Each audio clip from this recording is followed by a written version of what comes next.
أكلتنا النهاردة أكلة سهلة وسريعة، مكرونة بالوايت صوص والجمبري. يلا نشوف هنعملها ازاي مع بعض، وإن شاء الله تعجبكم، وهستنى تعليقاتكم. طاسة على النار وعليهم معلقة كبيرة من السمنة البلدي وبصل أخضر وبصل مقطعينه كده جوليان. هنشوح كل الكلام ده على النار، وهنضيف معلقة من الثوم الفريش. أول ما الريحة بتاعت الثوم كده تبتدي تطلع معانا هنضيف نص كيلو من الجمبري. هنشوح برضو الكلام ده كله على بعض، والجمبري مش هياخد وقت معانا خالص في التسوية.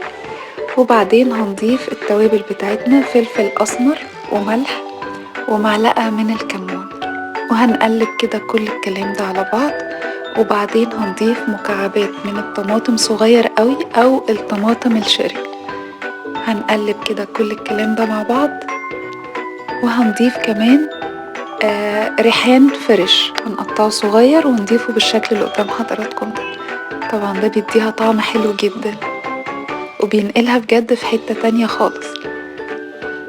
هنشوح كده كل الكلام ده على بعض، وبعدين هنضيف حوالي ربع كيلو من الكريمة اللباني.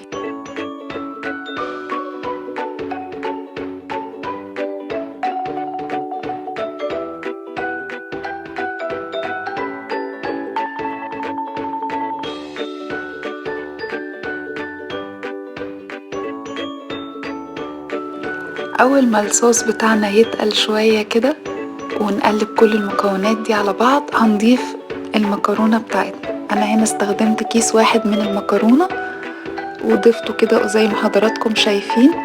وطبعا أنا هنا استخدمت المكرونة الشرايح.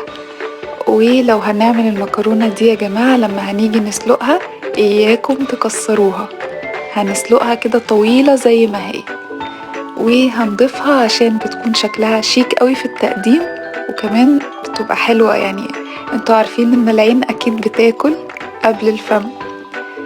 وبعدين هنا هنضيف الجبنة على الوش. انا هنا ضفت الجبنة البارميجان.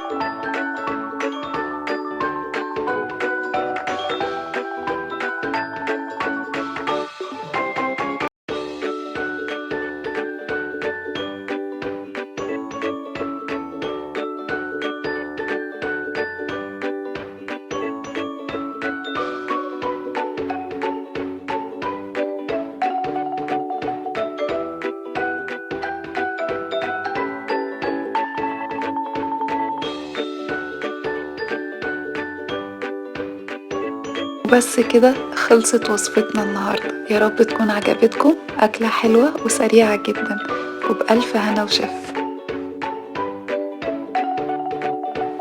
تابعونا دايما على طعمها ايه، لسه عندنا وصفات حلوة كتيرة ليكم، بتسعدني جدا متابعتكم.